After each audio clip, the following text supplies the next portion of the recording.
Okay, so Michael Grosso, you have a PhD in philosophy and we're a professor of philosophy. You're an author with 9 books. Your writing delves into the mystery of consciousness and spiritual understanding. You have a wonderful blog everyone has to check out. It's called Consciousness Unbound. Really appreciate you joining today. Thank you so much. Well, thank you for inviting me. You know what?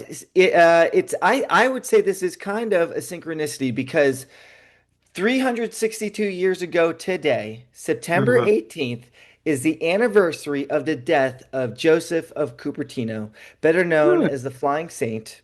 Huh. Okay, and I think I couldn't think of a more fitting way to remember him than to speak to the fabulous author of The Man Who Could Fly, the story of Saint Joseph of Cupertino and the mystery of levitation. So, did you know that today was his anniversary of his death? Absolutely not. That's a delightful surprise. Right. Talk about synchronicity. Wow. So, I was thinking about that, what I believe was Carl Jung that he had that he's the one that came up with synchronicity because he was with a patient and they were talking about a scarab beetle that was coming to them in a dream. And as they were saying that, the beetle came down and he said, well, there it is. There's the synchronicity. And when we agreed upon this date, because I had no idea that this was Joseph's birth date and death date until after, I started doing more research. And I thought, I wonder if Michael knew this, and that's why he chose that day. So I think there's definitely a parallel in the universe that's happening that we were meant to have this discussion. All right. I'll accept that. You write about miracles. Saint Joseph of Cupertino. Again, it was another miracle, and I'll talk about him in a second. But I really want to get into some miracles and why we're not noticing them anymore. And I think it has to do with people's disconnect from a spiritual self. So, like I've never, personally, I've never experienced a miracle, but I know pareidolia is when you see something that is not there, like when you see something in a cloud, right?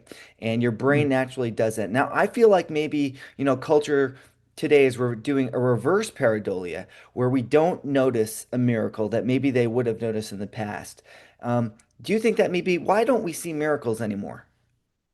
Well, I think they occur. First of all, you have experienced a miracle, and that is your own consciousness, because science cannot explain it.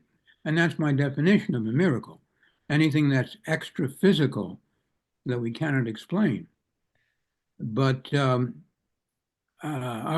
was the drift of your question then? I want to say why don't we, it seems like I don't remember. Okay, yeah. yeah.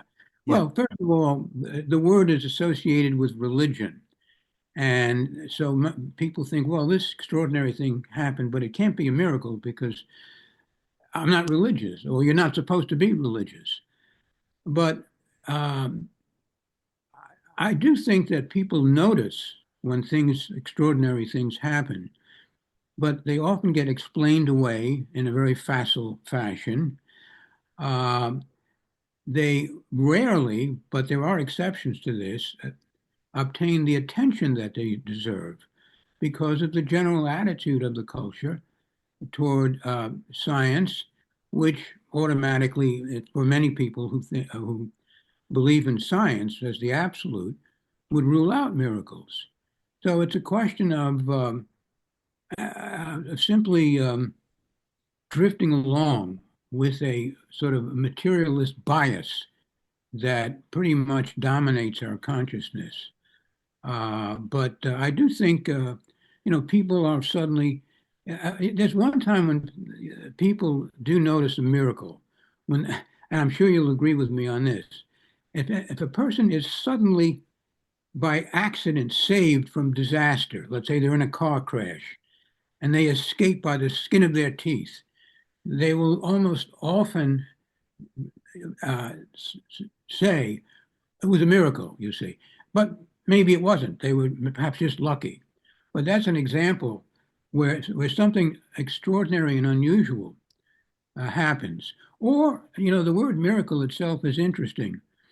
It is related to a Sanskrit word which means smile. So some things are so unusual and extraordinary, they just make us smile. And that could be a prelude to a more reflective response to something that may or may not be a miracle. But your question is, why is the general consciousness uh, unaware or unwilling, especially the scientific consciousness, unaware or unwilling to pursue an effort to understand or confront something that is baffling? If somebody is healed through prayer, for example, that's dying of cancer, and there are lots and lots of examples I could, not off the top of my head, but that they're out there. Uh, it's unlikely that they're going to um, ignore it completely, but they may not have enough courage or enough whereabouts to regard it as something superordinary, super extraordinary, that is worthy of a special kind of attention and a special kind of respect. Because again, it's the overall drift of the culture. Unless you're looking or on the alert for extraordinary phenomena, and very few people are. Some are writers, poets, uh, yogis, shamans, uh, deeply spiritual people. There are lots of them around. Are more alert to these possibilities. But the overall culture worldwide seems to be more or less caught up in the marvelous, I will say, marvelous triumphs of science. There's no doubt about the great achievements of science, but there are a lot of things that science doesn't understand. That's for sure. Right. And it's interesting that you say that because the reason why how I found you to begin with is because I saw an interview with Hal Puthoff, and Hal Puthoff was talking about the flying saints. So-called levitating saints. Okay. And so, you think, okay, well, that's a Catholic Church trying to pretend it's got these magical people and whatever, whatever. But when you dig into the data, you find that isn't it. It's that the church hated the idea that some individuals were levitating because they might be in the middle of giving mass and suddenly they, float up or whatever. So it turns out that even looking in the deep literature of the Inquisition and so on, the evidence is really solid that there have been levitating saints. Scientific point of view.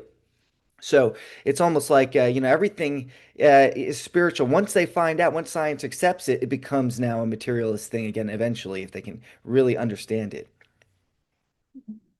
Well, they try, and it's interesting that you mentioned Puthoff. I don't know him. I've interacted briefly with him. I'd like to get to know him better.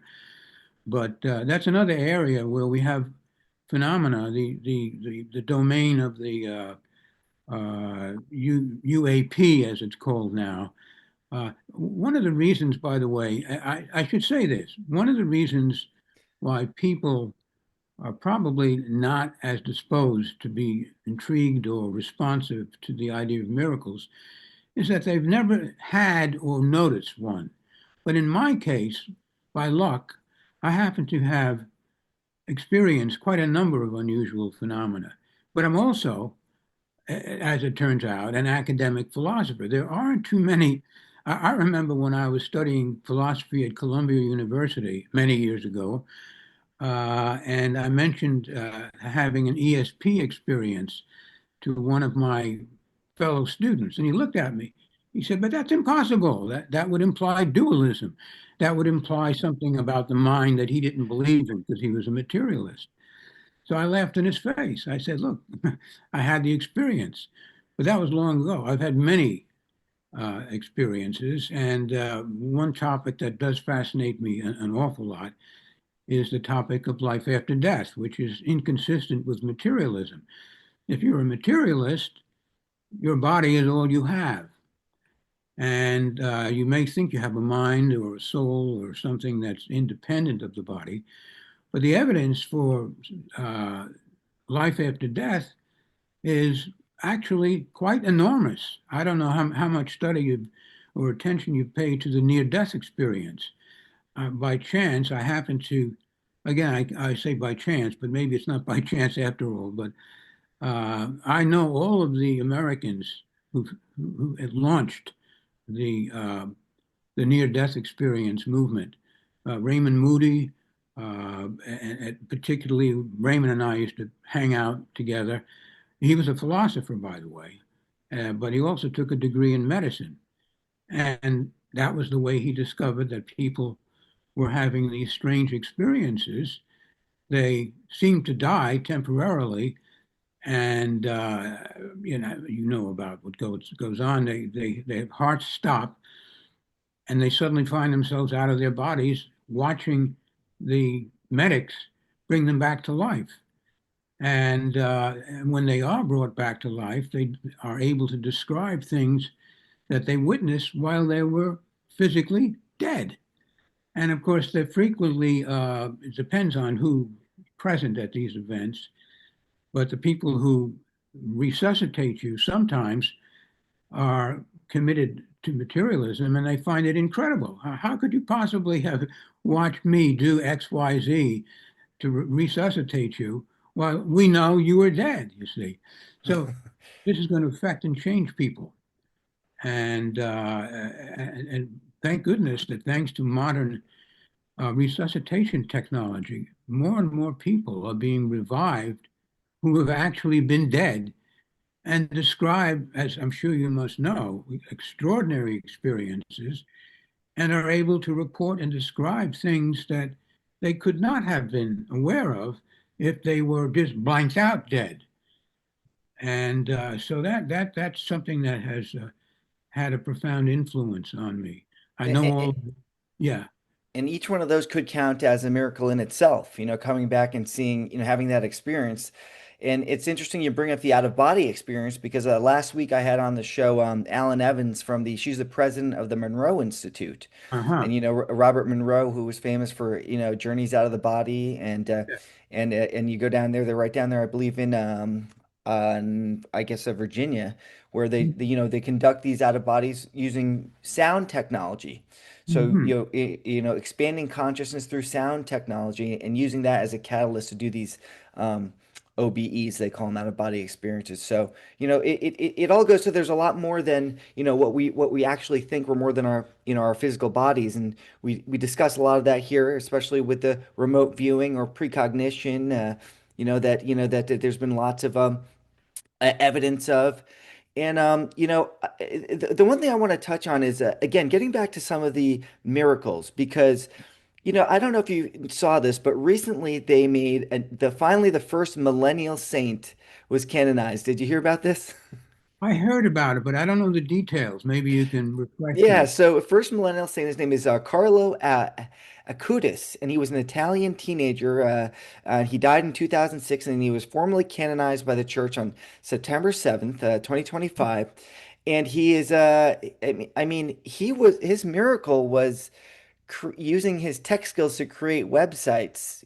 I mean, I'm sure he was a great guy, but this wouldn't count. It took 100 years for Saint Joseph of Cupertino to be made a saint from being able to fly, and here we are. This guy is building websites, and that is getting him to become a saint. So this is why we want to talk about. I mean, what do you think about that in general?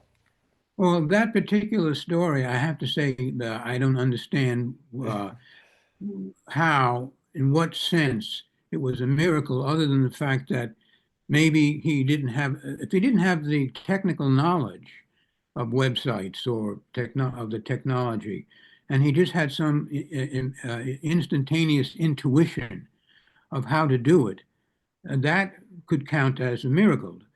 So, for example, yeah, I mean, that would have to be the case, and I'm sure the Catholic Church is very careful about distinguishing between authentic and non-authentic miracles. They don't like to vote in something as miraculous unless they're absolutely sure.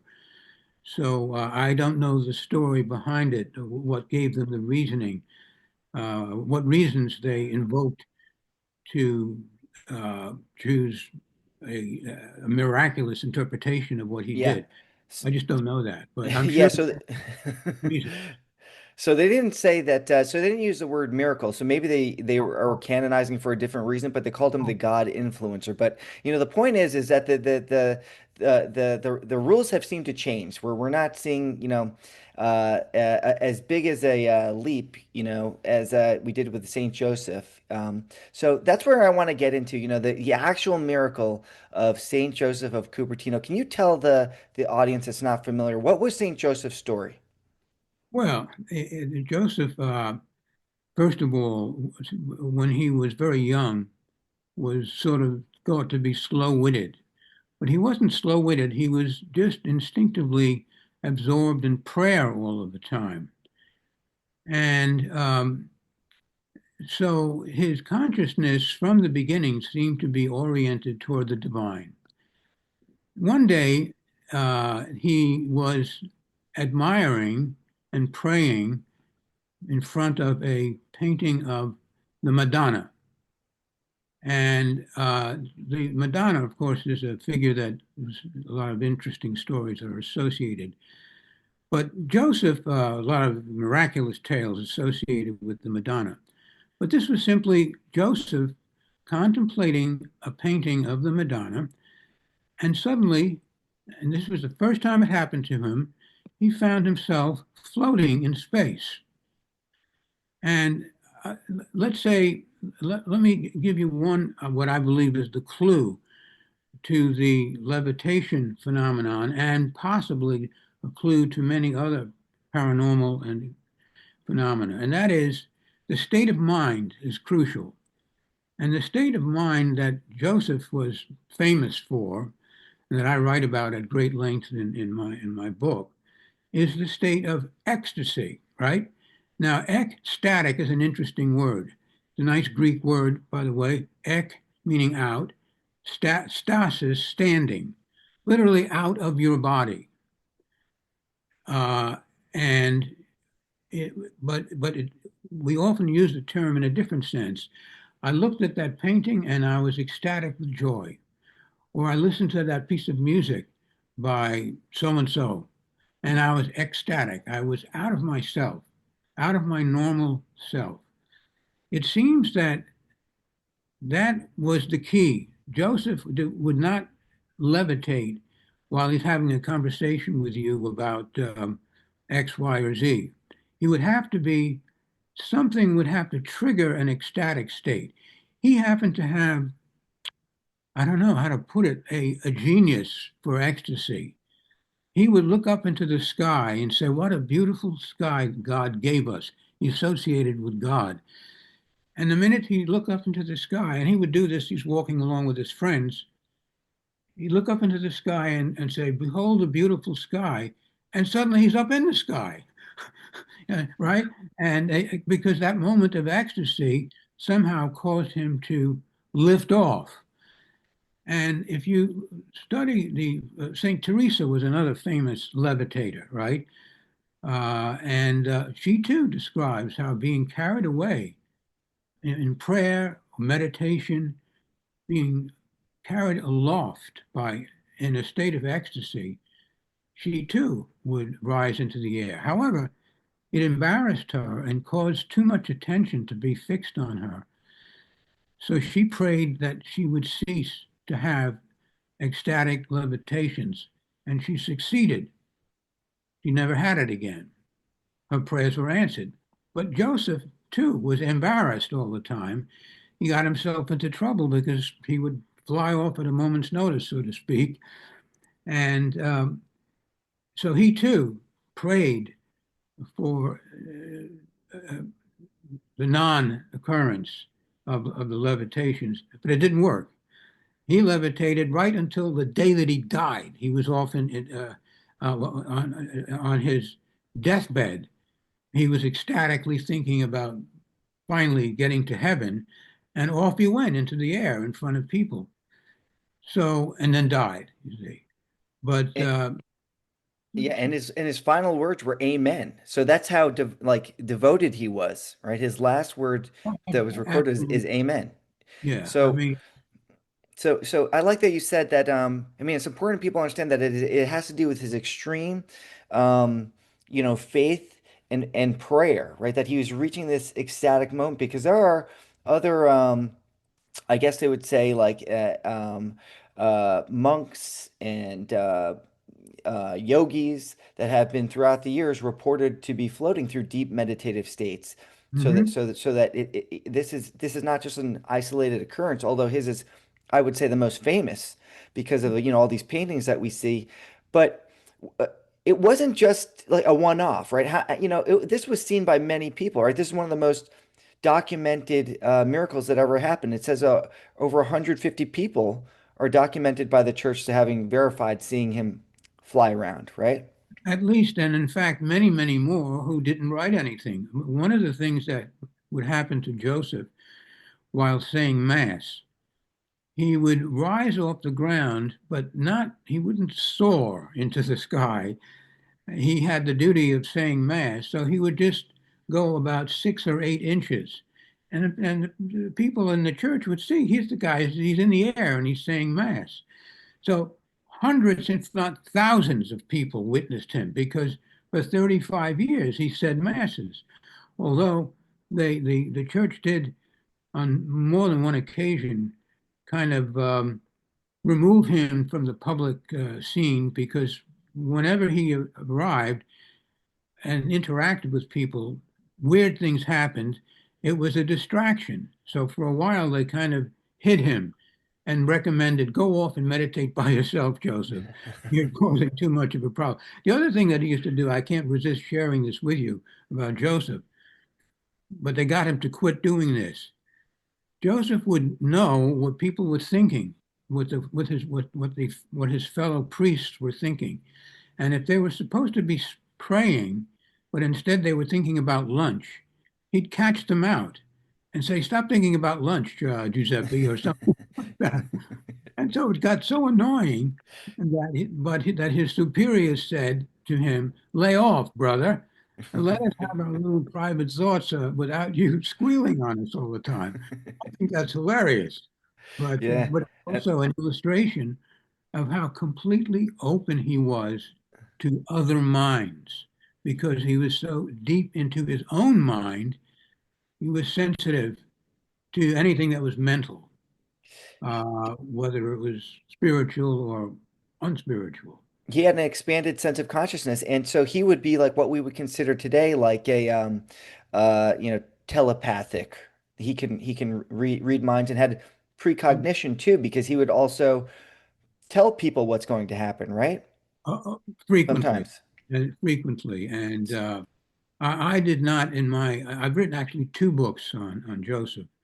The second one was a translation of of his biography, and I have a lot of material. If you haven't seen that, I'll send you a copy. Give me your address, and I'll send you a copy. But so he was um, throughout his life constantly uh, having extraordinary experiences. There's no question about that. Right up, as I say, till his dying moments. And so again, I want to like hammer it home for people that this was also, there was a pope that said that was also verified they saw him. He went to trial, right? Because why didn't Right. they just think that he was like demonically possessed or something? Well, they did accuse. That's interesting. Very interesting point you're making. They did suspect that because the church being so careful and slightly paranoid, if you do extraordinary things, they want to be sure it's because you are in tune with the divine and not with the diabolic. But there's zero evidence that Joseph was in any way tuned in to anything remotely resembling the demonic or the diabolic, and everybody knew that. So that part uh, was dismissed. But it's true that some people do who have extraordinary abilities. The church will often be suspicious because apparently uh, people that are somehow demonically engaged with some dark forces also rarely perform or do extraordinary things. I don't mess with that. It doesn't interest me. Yeah. Well, I know this that I mean it's just getting down to that if this wasn't if it didn't actually happen, there would be a lot of reasons why the church would you try to, bury it and they wouldn't have all of this documentation on it. So, because during the Right, same time as when Galileo was on the other side of Italy being put to death for saying that the sun is the center of the universe, right? right, right, right, right, So if they were gonna, if they, you know that this was, it had to be verified because here they were murdering somebody other side of the same country. So if he was, suspicious of even some sort of foul play, of because they looked into maybe is this guy a con man? What's going on? There was right. really like research done into it, Oh, and it's like you absolutely. said, yeah. Yeah, So there's no doubt about it. Yeah. so here's the other thing, because just the story alone, I mean, we call it levitating, right? But when I Right, hear of the story, and especially when you talk about the story of you saying like he was so devout in his faith, and that's when he started levitating. Because I don't know if you remember the story of Jesus and Peter, right? When Jesus could walk, everyone knows Jesus did walked on water, but when he had Peter walk on water. And Jesus said, hey, Peter, walk to me." And Peter was walking, and then he got distracted and sinked. And Jesus said, "You don't right, have any faith. That's the reason why." Right? right, right, right. So, because we see this through history, even in, you hear of these seances and things like this. I mean, you gave a good example in your book of, people levitating a table, and it needs to have like absolutely everybody must believe that this can actually happen for it Right, to actually right, happen. right. By the way, about the word belief and faith, the Greek word for faith in the New Testament is pistis, and what it really means is trust. And there's a difference. It's not so much, well, faith, you can, I don't know, it's acceptable, but I think that faith could be construed as like a doctrine, but trust is more a personal, a human connection. So just having an abstract belief that something is possible, I don't think is the secret to miracles, but trust, a deep emotional confidence in something. And it may not be, by the way, a miracle. It could be just a successful event in life or an action that requires courage. But if you have the trust that you can do it, pull it off, I think that is a better word. I don't mean to overstress it, but that's just my feeling because there's a lot of talk about the role of faith in miracles, and yes, but in the sense that I believe the word should be understood as trust. That's more human and more emotionally significant than merely to have a kind of abstract belief in something. It's interesting you say that because, in some of the interviews that I've done with other people that are doing parapsychological research and into ESP and things like that, it Mhm. seems to be the people that don't want to believe don't have the experience, and the people that Absolutely. do want to believe seem to see it. You seem to see the orb, you seem to, have that something move or some sort of miraculous experience, but the people that don't believe never see it, and it's kind of goes back to that materialist kind of point of view that maybe that's some sort of block that your consciousness is sending out into reality to say like, hey, we're not open to seeing this, so then I don't see it. It's like they You, say that with the people with the UFOs. They say like, only certain people get to see them, but the people that do see them seem to see them over and over again. So right. Well, I yeah. think you hit it with the word openness. If I were to say the key to the world of the miraculous, the higher forms of consciousness, is rather simple in a sense, and it's related to trust, but even more accurate is to say that, uh, and you find this, by the way, in different religions, you have to empty yourself. If your mind is cluttered with ideas, assumptions, emotions, you don't have the space, as it were, the inner space. There's no inner space for you to either express or to receive an impression that is extra physical. So the extra physicality of an event or an interaction with the world depends upon how much you can empty yourself, how you can unclutter your internal state. And that's why we meditate. That when we meditate, we put our mind on one thing that reduces the clutter. And it's no guarantee that you're going to have a miracle every time you meditate, right? But that is the key to the pathway to an enlarged consciousness, emptiness. And it's a key concept very much in Hinduism, Right. and practically all religions boil down to some procedure for emptying yourself and making room for a higher interaction to take place. Yeah, yeah, it's very interesting. I was thinking this. Did you think that the reason why, because it seemed like the church kind of, I got to interview this guy named Danny Sheehan, and he used to be the head of the general counsel for the Jesuit order, right? And Uh-huh. so he had access to some of the Vatican archives. And Hmm. and again, he also mentioned that the Catholic Church was hiding a lot of information about human potential.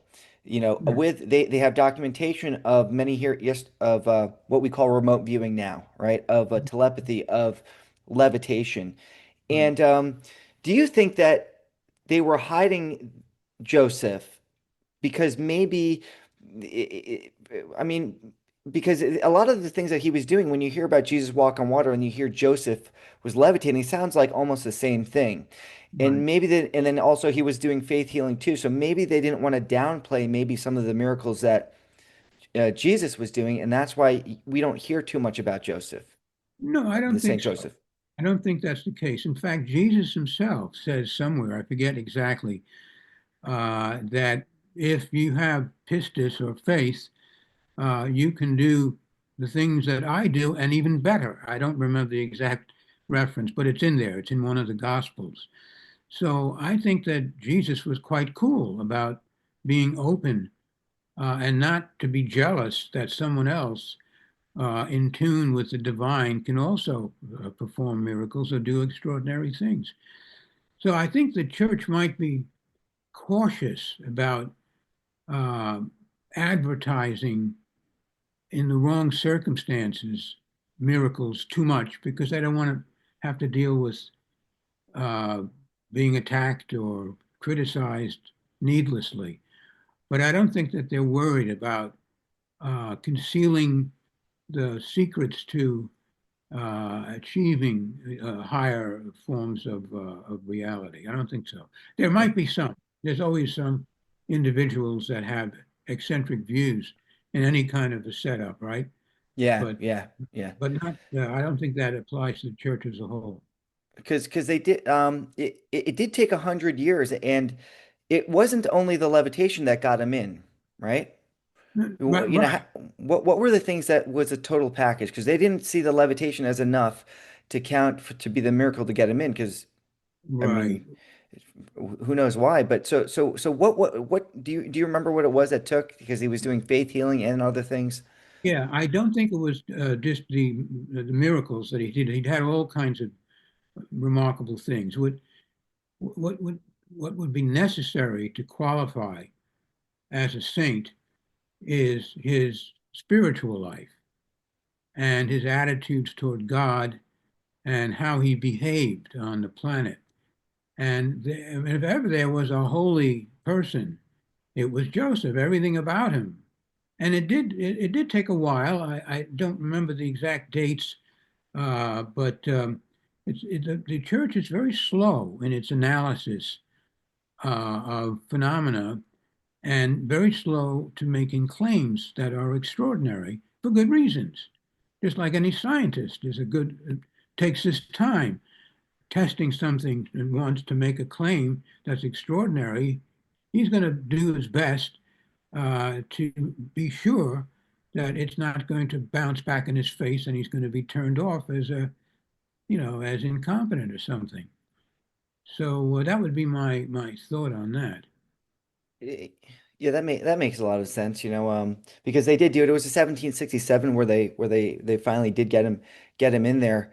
I want to ask you questions about, consciousness now, right? Because I know you delve a lot into this subject, and I'm always very, very curious about this.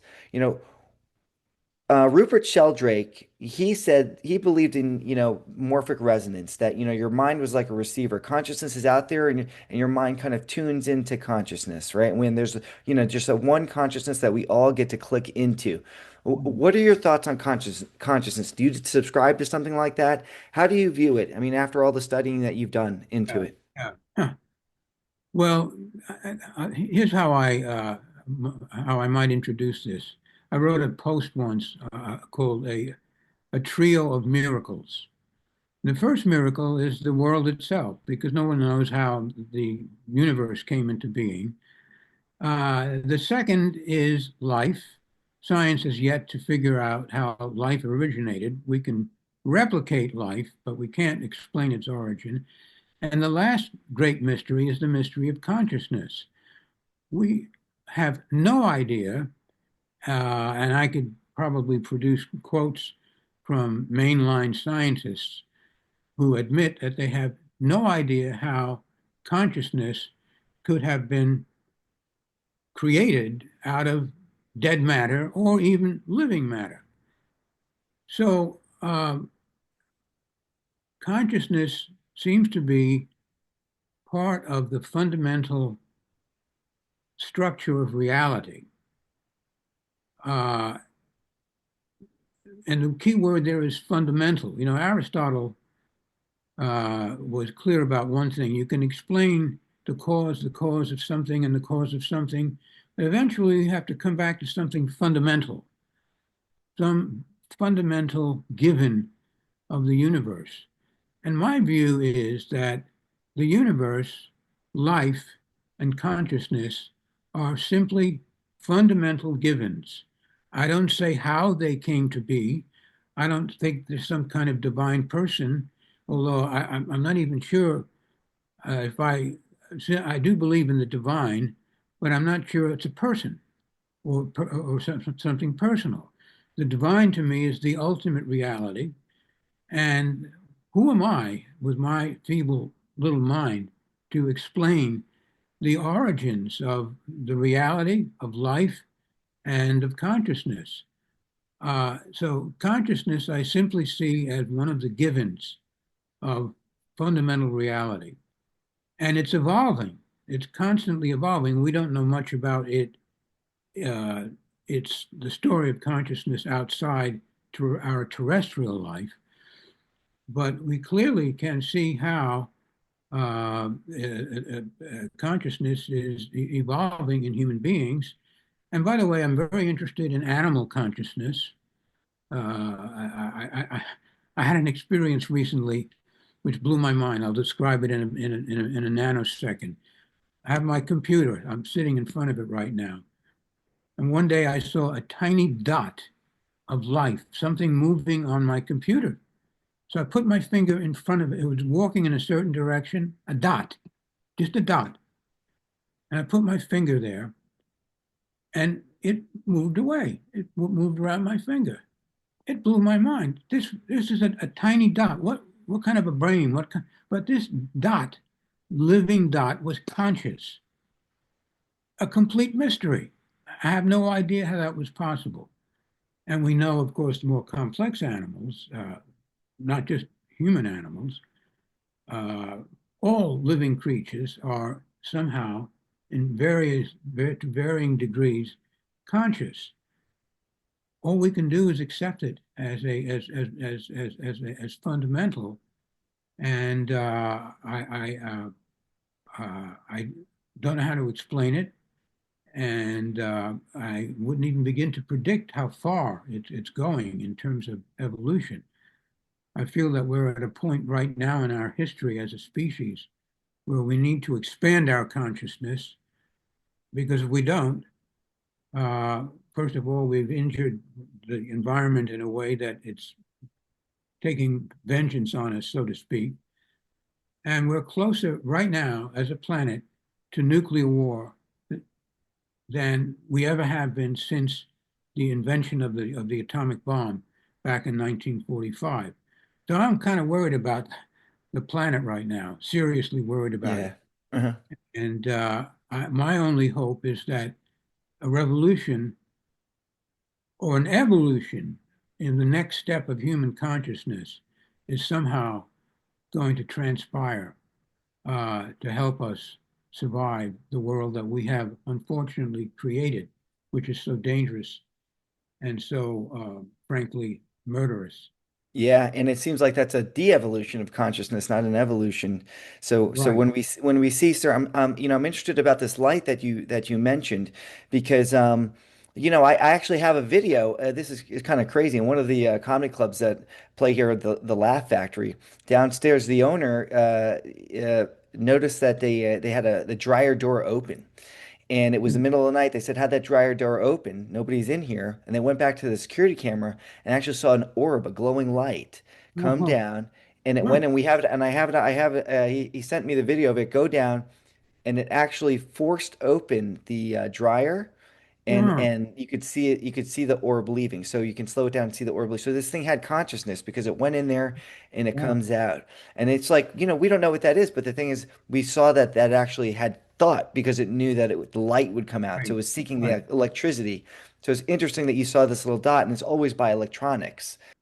First of all, balls of light are seen in the UFO world frequently. There are people, I know a woman, for example, who has visions of balls of light, and balls of light are, as you suggest, sometimes the way a ghost will manifest itself. And for what reason that ghostly conscious ball of light was there, or if it was really what it appeared to be, I don't know. But balls of light are pretty popular in the realm of the supernormal and the extraordinary, in both the parapsychological and the UAP universe. Yeah, orbs. And now I saw this, and it is not just light because it had force to be able to open up a dryer. So Right. it's not like and it went through and then it had produced force. And the So other that's it. thing Mhm. that I quickly want to mention is in the near-death experience. There are orbs of light. I mean, the light in the near-death experience is the central part of the experience very often, and is viewed as a manifestation of the deity itself. But but yeah, orbs of light and small and large, because in the near-death experience, it often happens that uh, the experience begins with sighting a dot of light in a dark horizon, and then gradually the dot approaches the person who is temporarily deceased, gets larger and larger, and engulfs them. And that's the sublime moment of their near-death experience, in which they report the feeling of absolute transcendent love. So there's a relationship between intelligence, love, and light, which is rather a recurrent motif in the supernormal realm that we're both interested in. Yeah, so interesting. Wow. Well, Michael, thank you so much. This was so incredible to talk to you today. I really appreciate your insight and you coming on. So this was great. Where should we send people to get your books and learn more about you? Well, I do have a blog, Consciousness Con- Unbound, and if they want to buy my book, it's on my book on miracles. You can get that on Amazon or on Anomalist Books is the publisher, and I would be delighted to hear from anyone who reads the book. I'm open to conversation. They can get to talk with me about their ideas and experiences um, through my blog. Fantastic. Yeah. Thank you so much, Michael. This was great having you on. And I'll link everything in the show notes too, so everyone can go there and follow you and check out your paintings too. Oh yeah, that's another story. Thank you very much.